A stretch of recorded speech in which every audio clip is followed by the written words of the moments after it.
Hey everyone, welcome back to Homegrown Passion. Today I'm going to show you what you do with spinach after it sprouts, so stay tuned.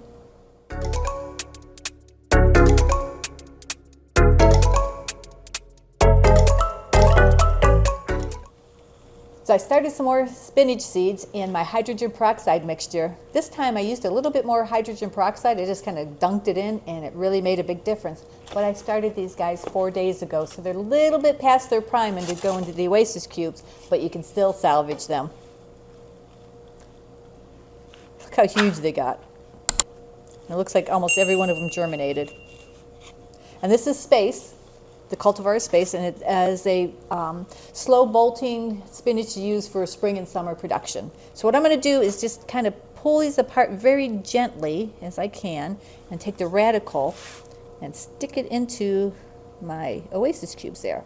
Just got to get it in there a little bit. As long as part of the root touches the side, it'll take hold eventually. Now, you may be thinking these are jumping out too much, but they should be fine. Yeah, I should have did these like at 36 hours instead of whatever, 4 days. Well, maybe I'll get a little tweezer in here. Oops.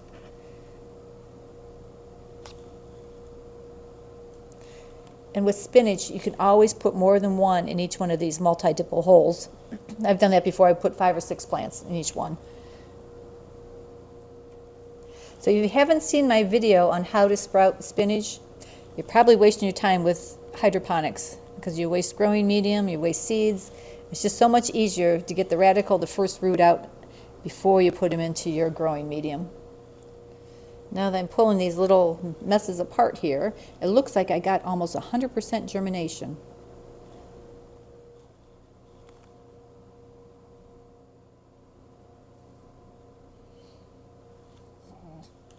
With it being the middle of February, I still have plenty of time to grow lots of spinach, and we love to put it up because we put it in so many different dishes and smoothies throughout the year.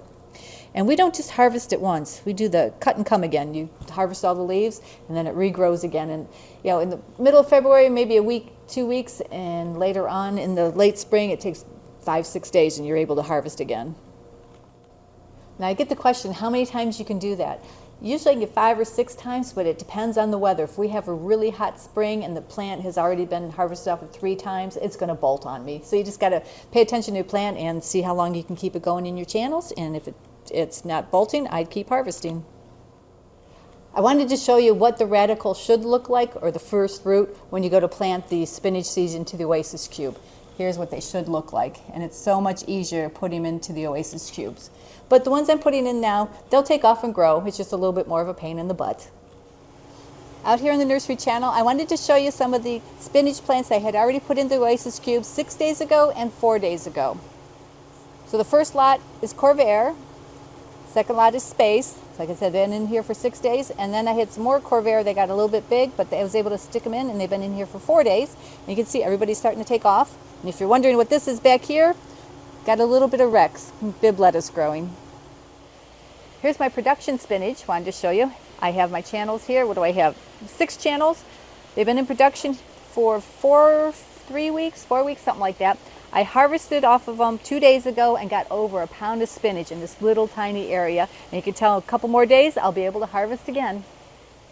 The best thing about hydroponic spinach, there's no dirt on it, there's no spray, so that means you don't have to wash it. And not washing it means the leaves don't get bruised, and it lasts so much longer in the refrigerator. I've had it up to a month and it's still nice and fresh and crisp.